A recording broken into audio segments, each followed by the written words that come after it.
All of you welcome to daily current affairs. आज है 20 नवंबर 2025। आज के दिन से जुड़े हुए जितने भी करंट अफेयर इवेंट्स हैं इस लेक्चर के अंदर हम लोग डिस्कस करेंगे।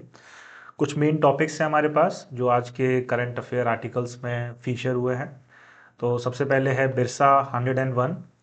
नेक्स्ट टॉपिक जो हमारे पास रहने वाला है वो है sickle cell anaemia. Third topic will be CRISPR technology. तो इसके अंदर हम लोग देखेंगे क्रैस्पर टेक्नोलॉजी क्या होती है, क्या उसकी यूटिलिटी है। नेक्स्ट है commission for air quality management CAQM। तो इससे जुड़े हुए कुछ न्यूज़ आर्टिकल्स पब्लिश हुए हैं आज, तो उसको चेकआउट करेंगे क्या स्टेटस है CAQM का, किस तरह की यूटिलिटी है इसकी। नेक्स्ट है हमारे पास नेशनल ट्राइब्यूनल कमीशन। तो नेशनल ट्राइब्यूनल कमीशन को लेके एक सुप्रीम कोर्ट का जजमेंट आया है, उसको हम लोग यहाँ पर देखेंगे। और लास्ट में है राइफेम्पिसिन। तो ये जो राइफेम्पिसिन ड्रग है इसको हम लोग देखेंगे क्या यूटिलिटी है और किस तरह का क्वेश्चन आपको एग्जाम में देखने को मिल सकता है इस टॉपिक से। तो चलिए डिस्कशन की शुरुआत करते हैं बिरसा 101 के साथ। तो बिरसा 101 की अगर बात करेंगे तो बिरसा 101 एक इंडिजिनियस क्रैस्पर टेक्नोलॉजी है। तो ये पहली टेक्नोलॉजी है इंडिया के अंदर जिसको इंडिजिनियसली डेवलप किया है ऑन द बेसिस ऑफ और ऑन द टेक्नोलॉजी ऑफ क्रैस्पर। क्रैस्पर एक तरह की जीन एडिटिंग टेक्नोलॉजी है। जीन एडिटिंग मतलब यहाँ DNA और RNA जो है उसको एडिट किया जाता है ताकि जो डिसीजेस हैं उनको क्योर किया जा सके, उनको मैनेज किया जा सके।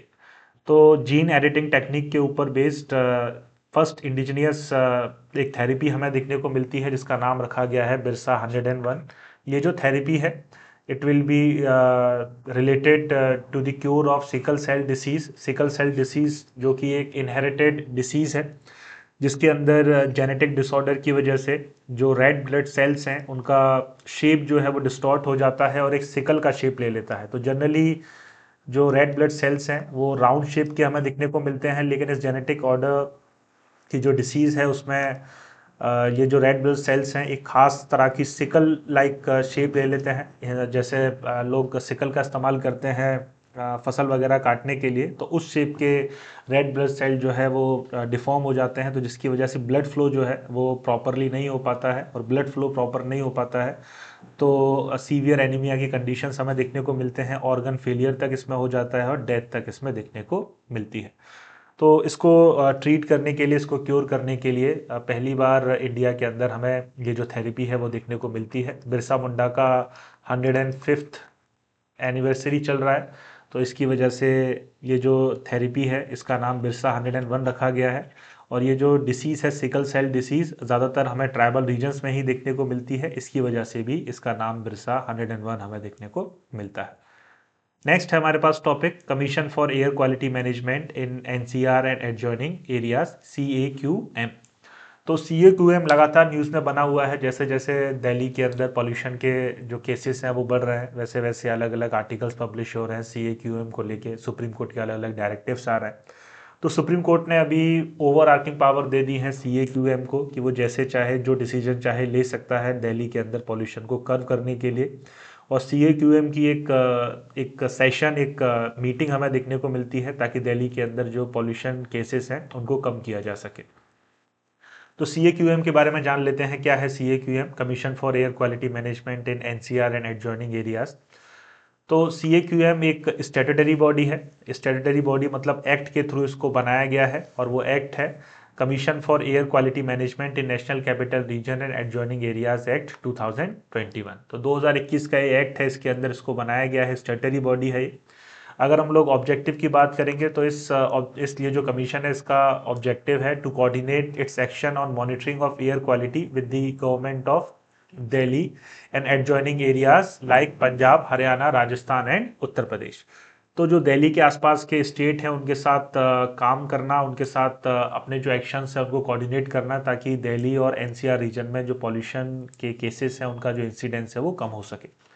नेक्स्ट है हमारे पास इसको लेके कि ये जो कमीशन है इसके जो डायरेक्शंस हैं वो बाइंडिंग नेचर के हैं। अगर कोई ऑर्डर देता है कमीशन तो उस केस में जो भी गवर्नमेंट्स हैं इस कमीशन के अंदर, इस कमीशन को लेके जितने भी गवर्नमेंट का जुरिस्डिक्शन है, जैसे राजस्थान की गवर्नमेंट होगी, उत्तर प्रदेश होगी, हरियाणा, पंजाब, तो इन सारी गवर्नमेंट के ऊपर इस कमीशन का डिसीजन जो है वो इम्प्लीमेंट किया जाएगा, बाइंडिंग नेचर का डिसीजन होगा और ये गवर्नमेंट को मानना पड़ेगा इस कमीशन का डिसीजन। तो ये चीज़ हमें देखने को मिलती है। अगर कमीशन की बात करेंगे तो कमीशन जो है एक ऑटोनॉमी बॉडी है, ऑटोनोमस बॉडी है and it is only accountable to parliament, parliament के लेके ही इसकी अकाउंटेबिलिटी है। कमीशन को चेयर जो ऑफिसर करते हैं उनका रैंक जो है या तो सेक्रेटरी लेवल का होता है या चीफ सेक्रेटरी लेवल का होता है। 3 साल का टेन्योर कहा गया है इस कमीशन के चेयरमैन का, या फिर उनकी एज जब तक 70 ईयर्स नहीं हो जाती है। तो इस तरह से हमें प्रोविजंस देखने को मिलते हैं commission for air quality management in NCR and adjoining areas. Next है हमारे पास नेशनल ट्राइब्यूनल कमीशन। तो नेशनल ट्राइब्यूनल कमीशन को लेके सुप्रीम कोर्ट का एक जजमेंट आया है। तो सुप्रीम कोर्ट ने अभी अभी जो एक लॉ पास किया था पार्लियामेंट ने, ट्राइब्यूनल रिफॉर्म्स एक्ट, ताकि ट्राइब्यूनल के अंदर जो अपॉइंटमेंट रिलेटेड प्रोविजंस है उनको रिफॉर्म किया जा सके, गवर्नमेंट का जो से है वहाँ पर ज़्यादा हो सके। तो उसको लेके सुप्रीम कोर्ट ने उस लॉ को स्ट्रक डाउन कर दिया है, उस एक्ट को स्ट्रक डाउन कर दिया है। सुप्रीम कोर्ट का ऐसा मानना है कि यूनियन गवर्नमेंट का अनड्यू इंटरफेरेंस होगा इसकी वजह से ट्राइब्यूनल्स में, और ट्राइब्यूनल्स का जो इंडिपेंडेंस है वो यहाँ पर सफ़र कर सकता है। तो इसके कारण इस एक्ट को यहाँ पर जुडिशियल रिव्यू का इस्तेमाल करके सुप्रीम कोर्ट ने नल एंड वॉइड डिक्लेयर कर दिया है, और जो यूनियन गवर्नमेंट है उसको डायरेक्ट किया है to form a national tribunal commission in 4 months. तो 4 महीने के अंदर नेशनल ट्राइब्यूनल कमीशन बनाएगा गवर्नमेंट, उसको यहाँ पर ये डायरेक्शन भी देखने को मिलता है। अब देख लेते हैं ट्राइब्यूनल को लेके किस तरह के कॉन्स्टिट्यूशनल प्रोविजंस है हमारे कॉन्स्टिट्यूशन के अंदर, ट्राइब्यूनल को क्यों बनाया जाता है, क्या उसका सिग्निफिकेंस है, ये सारी चीज़ें।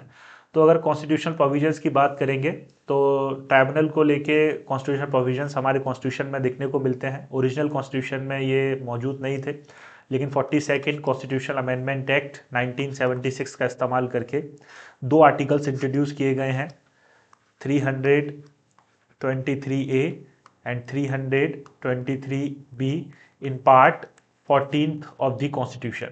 आर्टिकल 323A जो है वो डील करता है एडमिनिस्ट्रेटिव ट्राइब्यूनल्स, और यहाँ पर पार्लियामेंट को पावर दी गई है एडमिनिस्ट्रेटिव ट्राइब्यूनल बनाने के लिए।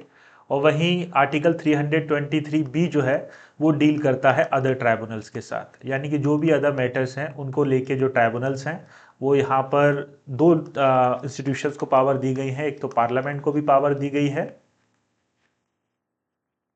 और इसके अलावा जो स्टेट लेजिस्लेटिव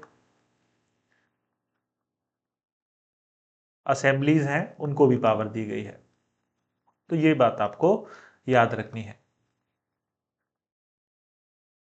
तो 2 आर्टिकल्स हमें देखने को मिलते हैं ट्राइब्यूनल्स को लेके, article 323A, article 323B। Article 323A specifically deals with the establishment of administrative tribunals, और इस तरह के ट्राइब्यूनल्स सिर्फ पार्लियामेंट बना सकता है, स्टेट लेजिस्लेटिव असेंबली नहीं बना सकती।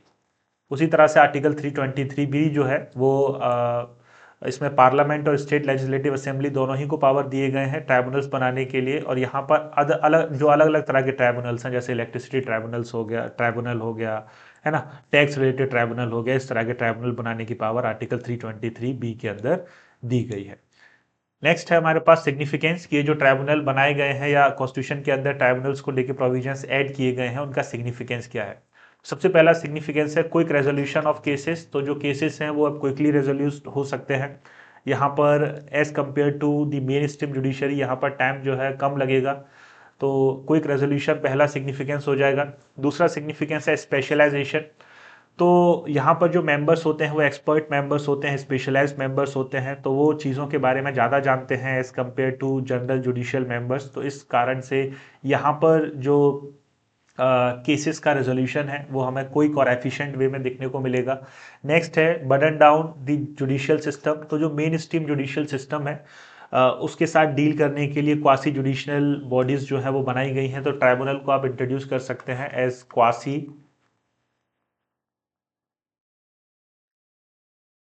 Judicial bodies. क्वासी का मतलब होता है पार्शियल, तो पूरी तरह से जुडिशियल बॉडीज नहीं है ये, क्वासी जुडिशियल बॉडीज इनको कहा जाता है। इसमें एक्सपर्ट मेंबर्स हमें देखने को मिलते हैं। तो downward the burden of judicial system, तो जो मेन स्ट्रीम जुडिशरी है जिसके अंदर हाई कोर्ट, सुप्रीम कोर्ट और आपके डिस्ट्रिक्ट कोर्ट्स आते हैं, उसके ऊपर बर्डन यहाँ पर कम किया जा सकता है ट्राइब्यूनल्स बना के। ईज ऑफ डूइंग बिजनेस जो है उसको बढ़ाया जा सकता है, अगर केसेस का रेजोल्यूशन जो है वो जल्दी से हो जाएगा तो वहाँ पर बिजनेस के अंदर हमें एक एफिशिएंसी देखने को मिलेगी। तो ईज ऑफ डूइंग बिजनेस को यहाँ पर बढ़ाया जा सकता है। एक्सेसिबिलिटी की अगर हम लोग बात करेंगे तो इस तरह के ट्राइब्यूनल्स जो हैं जुडिशियल सिस्टम की एक्सेसिबिलिटी भी इम्प्रूव करेंगे। अभी सिर्फ चुनिंदा जगहों पर ही हमें मेन स्ट्रीम जुडिशियल इंस्टीट्यूशंस देखने को मिलते हैं, हाई कोर्ट्स और सुप्रीम कोर्ट, लेकिन अगर ट्राइब्यूनल्स बना दिए जाएंगे तो जोग्राफिकल एक्सेसिबिलिटी भी बढ़ेगी और जो फिजिकल एक्सेसिबिलिटी है, जो इकोनॉमिक एक्सेसिबिलिटी है, वो भी हमें ज़्यादा देखने को मिलेगी। तो ये चीज़ हमें देखने को मिलती है। अगर कंसर्न्स की बात करेंगे ट्राइब्यूनल्स को लेके किस तरह के कंसर्न्स हैं, तो इंडिपेंडेंस को लेके कंसर्न्स बताया जाता है कि ट्राइब्यूनल्स जो है पूरी तरह से इंडिपेंडेंट वे में काम नहीं कर पाते हैं। जो यूनियन और अलग अलग तरह के गवर्नमेंट ऑर्गन्स हैं वो अनड्यू इंटरफेरेंस यहाँ पर शो करते हैं। अपॉइंटमेंट वगैरह में भी इंटरफेरेंस हमें देखने को मिलता है, टाइम पर अपॉइंटमेंट वगैरह नहीं हो पाता है, तो लैक ऑफ इंडिपेंडेंस हमें देखने को मिलता है ट्राइब्यूनल्स के अंदर, जो एफिशिएंसी हैम्पर करता है। नेक्स्ट है पेंडेंसी ऑफ केसेस, तो बहुत सारे कारणों की वजह से पेंडेंसी भी देखी गई है केसेस की यहाँ पे। तो वैकेंसी ज़्यादा देखने को मिलती है ट्राइब्यूनल्स के अंदर, जो मेंबर्स हैं वो इंटीग्रिटी के साथ काम नहीं करते हैं, करप्शन यहाँ पर हमें देखने को मिलता है, तो पेंडेंसी भी हमें ज़्यादा देखने को मिलती है। Lack of uniformity in procedure, तो जैसे मेन स्ट्रीम जुडिशियल सिस्टम के अंदर एक प्रोसीजर फॉलो होता है, उस तरह का मैकेनिज्म हमें ट्राइब्यूनल्स के अंदर देखने को नहीं मिलता है। यहाँ पर जो प्रोसीजर है उसको बहुत ज़्यादा फ्लेक्सिबल बनाया गया है, जिसके कारण यूनिफॉर्मिटी नहीं आ पाती है, तो आर्बिट्रीनेस को ये बढ़ावा दे सकता है। नेक्स्ट है ओवरलैपिंग जुरिस्डिक्शन, तो कई बार अलग अलग जो ट्राइब्यूनल्स हैं उनका जुरिस्डिक्शन यहाँ पर जो है एक कॉन्फ्लिक्ट हमें देखने को मिलता है ना। तो कभी कभी मेन स्ट्रीम जो जुडिशरी है उसके साथ भी कॉन्फ्लिक्ट हमें देखने को मिलता है, तो जुरिस्डिक्शन का ओवरलैपिंग भी एक इंपॉर्टेंट इशू है ट्राइब्यूनल्स को लेके। इसके अलावा कंसर्न्स रिगार्डिंग टेक्निकल मेंबर्स, कि ये जो टेक्निकल मेंबर्स हैं इनके पास लीगल इन्फॉर्मेशन उतनी ज़्यादा नहीं है, तो इसकी वजह से वो बहुत ज़्यादा एफिशिएंटली काम नहीं कर सकते हैं। तो इस तरह के कंसर्न्स हमें ट्राइब्यूनल्स को लेके देखने को मिलते हैं। अगर हम लोग प्रैक्टिस क्वेश्चन की बात करेंगे तो ट्राइब्यूनल्स को लेके एक प्रैक्टिस क्वेश्चन आप प्रैक्टिस कर सकते हैं।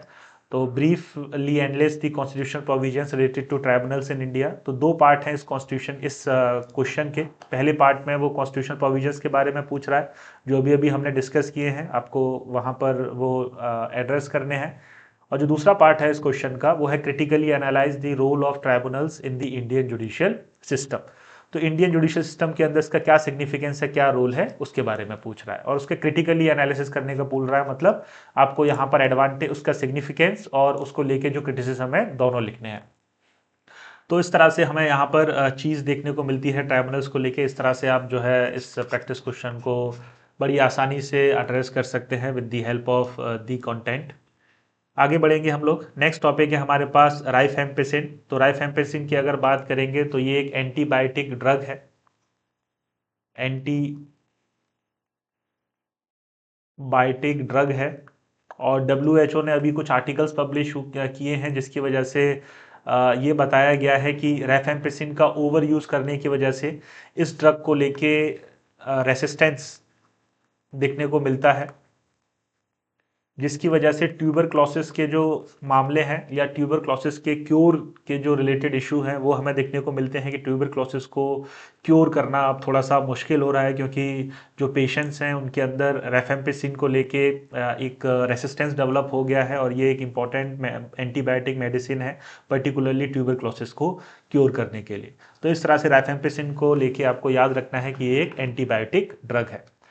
So this is all from today's current affairs. Thank you all of you. Have a nice day.